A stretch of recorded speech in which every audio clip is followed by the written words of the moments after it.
Bonsoir à tous, j'espère que vous allez bien. Cette semaine, j'ai le grand plaisir de recevoir l'artiste Mr. Wanties. Anthony, bonsoir, bienvenue. Bonsoir Dorothée, merci de m'accueillir. Avec grand plaisir, vous êtes peintre, sculpteur, photographe. Vos œuvres sont vendues aujourd'hui dans le monde entier. Et pourtant, il y a que quelques années, rien ne vous prédestinait à l'art. Exact. Qu'est-ce qui s'est passé dans votre vie pour que vous vous lanciez là-dedans ? Tout d'abord un accident qui m'a fait découvrir les plaisirs de la bombe aérosol avec un ami à Toulon. Qui s'appelait Crash Tout. Crash Tout, exactement. Et à la suite de ça, beaucoup de peinture, tellement que un jour il a fallu que je fasse des choix et j'ai décidé de me jeter corps et âme dans ce qui me passionnait. Et vous trouvez votre blaze, en fait, votre pseudo qui s'appelle Mr. Wanties, ça veut dire quoi ? Pourquoi ? To tease someone en anglais, ça veut dire taquiner. Et en fait, j'ai toujours aimé véhiculer des messages dans mes réalisations. Et du coup, c'est devenu Wanties pour dire que j'essayerai toujours de taquiner plus, encore plus et plus loin. Vos thèmes de prédilection, les phénomènes de surconsommation, la malbouffe, l'environnement, les réseaux sociaux. D'ailleurs, l'un de vos premiers gros projets, The McDonald's Project, a fait le tour du monde. Ça consistait en quoi, ce projet ? Tout simplement, en fait, le jour où je me suis rendu compte que McDonald's utilisait le principe du conditionnement opérant, où c'est le principe de base, vous jetez une balle à un chien qui va venir vous la rapporter, vous allez le récompenser avec quelque chose à manger. Là, le phénomène était inverse chez McDonald's, c'est-à-dire que vous donnez quelque chose à manger à votre enfant et pour le récompenser, il faut lui donner un jouet en plastique. Et donc l'idée, c'était que la contrainte est de manger la nourriture de McDonald's pour être récompensé par un jouet de l'univers de Disney. Et donc j'ai décidé d'utiliser leurs armes et de les retourner contre eux, en habillant tous les personnages que j'ai décidé d'intégrer à ce projet, comme le clown Ronald McDonald, mais en changeant le sens. Notamment, une des plus connues, c'est Blanche-Neige McDonald, qui ne tenait plus une pomme, mais un hamburger. Autre temps fort de votre carrière, l'exposition Reality Show 2.0 qui avait notamment eu lieu en 2019 à la Galerie L'impia à Nice. On y voyait d'ailleurs de nombreux objets de consommation que vous détournez. Oui. Et puis les réseaux sociaux aussi. Cette exposition était intéressante dans le sens où, à la base, la Galerie L'impia est un ancien bagne, une ancienne prison, et j'ai décidé d'illustrer en fait les choses qui nous emprisonnent sur ces 3 niveaux de galerie muséale, avec les différentes thématiques que j'ai pu traiter, et notamment les dernières avec tout ce qui était les réseaux sociaux, l'enfermement dans nos téléphones, et ce principe un peu d'égoïsme qui se partage au travers des réseaux sociaux. Autre projet d'envergure, et je pense que beaucoup d'Azuréens s'en souviennent encore, c'était le Inside Out Project, oui. Qui avait eu lieu à Monaco sur la façade de Nibox. En fait, vous aviez repris un concept qui vient de l'artiste JR, c'est ça ? Voilà, en fait, l'idée, c'est que le Inside Out Project a été lancé par JR, et en fait, tout le monde peut intégrer ce projet-là avec un statement, du moins quelque chose à dire et à défendre. Et quand j'ai rencontré l'équipe de JR en 2014, ils m'ont dit que ça serait pas mal que j'organise quelque chose à Monaco. Et donc ça m'a pris 2 ans pour réaliser ce projet, avoir les autorisations, l'endroit où je voulais que ça se passe. Et le statement que j'avais décidé de défendre, c'était de mettre en lumière les gens de l'ombre, chose qui s'est répétée ensuite par la suite, puisqu'on y voyait tous les gens qui œuvrent à Monaco sans qu'on les voit jamais. Et l'année suivante, en fait, j'ai fait ce projet-là aussi pour mettre en lumière tous les soignants et les médecins de l'hôpital de Monaco. On était un peu en avance sur ce qu'on fait aujourd'hui avec le coronavirus, mais il fallait quand même les mettre en lumière avant.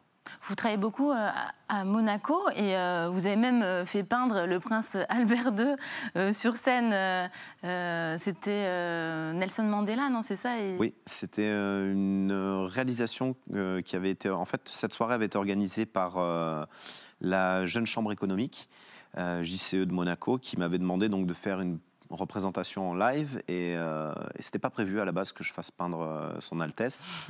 Et lors du dîner que nous avons eu ensemble, au moment où j'ai dû me lever, j'ai dit j'aimerais bien partager ce cadeau avec vous, est-ce que vous voulez monter sur scène avec moi ? Et ça s'est fait, beaucoup de talent, et puis surtout beaucoup d'humilité, quelqu'un que j'apprécie beaucoup. Du coup, par la suite, vous avez eu l'idée de faire différents partenariats, notamment avec la SBM, la Société des Bains de Mer de Monaco. Vous avez créé le slogan hashtag Strong Together. Ça, c'était pendant le confinement. Exactement. Ça consistait en quoi ?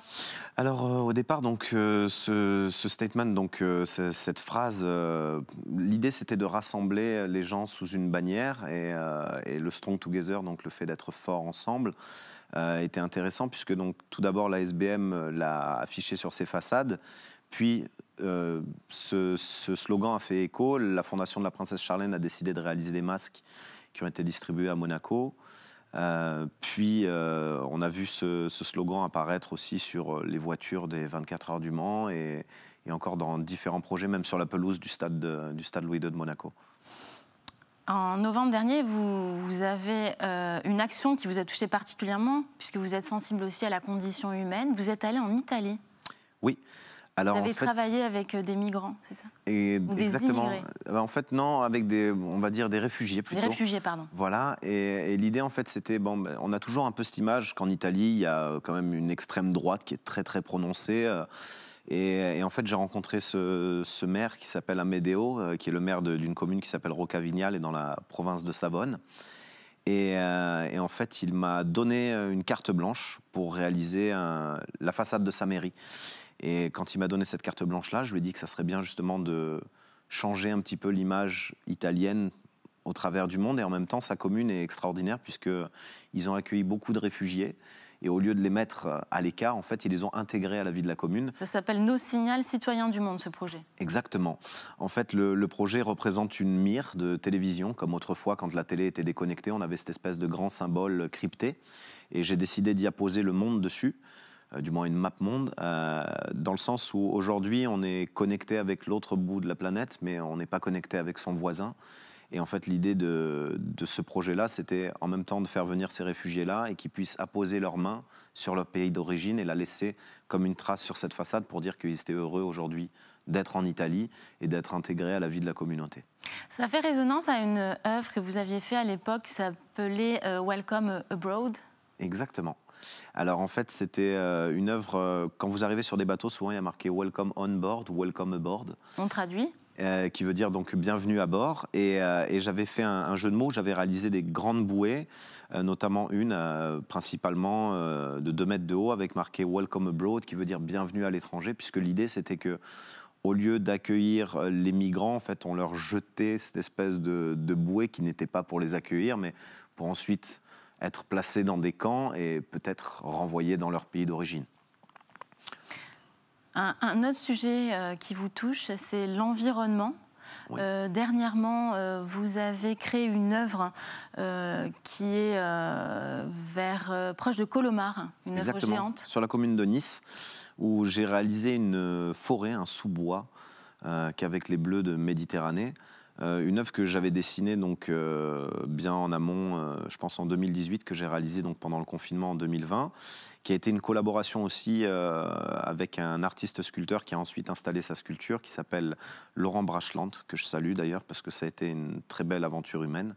Et ce projet visait aussi à nous sensibiliser par rapport à notre approche de l'environnement, en fait, éveiller les consciences pour éviter les incivilités de type dépôt de détritus, etc. Exactement, c'est ça. En fait, ce lieu-là était devenu une décharge un peu à ciel ouvert où tout le monde jetait son tout venant devant ce mur-là. Et le fait de l'avoir transformé, j'espère que lui donnera un meilleur avenir que son passé. Les gens respecteront. J'espère bien. Un autre projet pour l'environnement, c'est le Freedom Project avec la marque de valise Tumi.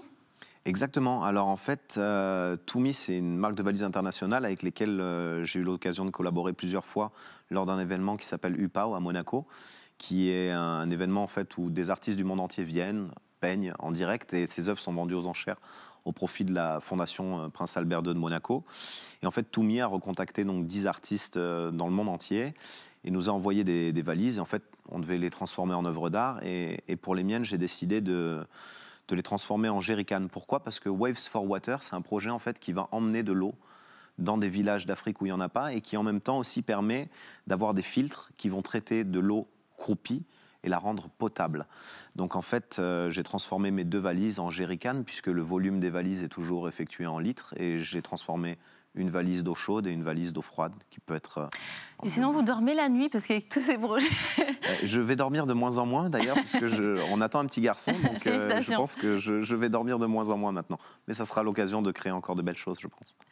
Et alors, parmi les derniers projets, là en ce moment à Monaco, peut déjà apercevoir des clichés que vous avez fait de différentes femmes qui ont œuvré pendant le confinement dernier, c'est ça, à l'occasion de la Journée de la femme qui aura lieu le 8 mars. Exactement, donc en fait c'est un projet qui a été emmené par Céline Cota-Lorda, qui est déléguée interministérielle en fait, pour la promotion et la protection aux droits des femmes.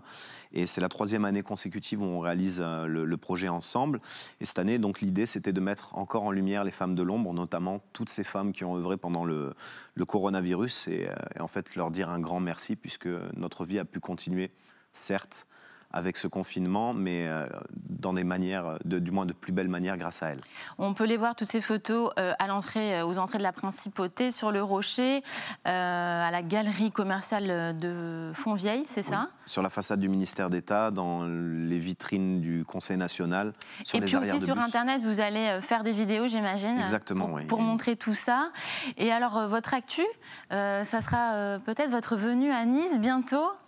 Il y a un petit projet secret qui est en train de se préparer, je vois que vous êtes bien informés, avec la galerie Montblanc et Vincent Bell, qui est un ami qui m'est cher, avec qui on prépare quelque chose, une exposition un petit peu inédite qui sera éphémère en même temps, et qui sera juste le temps d'une semaine, je pense. Parce que la galerie Montblanc, là, dont on parle, c'est une galerie suisse qui reproduit des œuvres d'art à l'huile, des plus beaux chefs-d'œuvre de l'histoire, c'est ça? Exactement, c'est ça. Et du coup, on a décidé de monter une collaboration ensemble pour faire des reproductions qui n'existent pas, d'œuvres inédites auxquelles j'ai pensé par rapport à des grands classiques. Avec l'actualité, vous, ça vous freine dans votre travail ou ça vous inspire encore plus? Qu'est-ce que vous voulez passer comme message aujourd'hui? Je pense qu'en fait, je me nourris de l'humain, et c'est l'humain qui me permet d'avancer tous les jours, notamment pour les points positifs comme ces dérives. Et je pense que l'actualité me fait souvent rebondir, puisque je fais souvent écho à l'actualité, ou alors j'ai fait des projets en amont qui ensuite ont encore plus d'écho par rapport aux actualités. Merci beaucoup, Mr. Merci à vous de m'avoir accueilli. Beaucoup de projets et beaucoup de réussite. Merci beaucoup, au plaisir. Au revoir. Bonne soirée à tous sur Azur TV.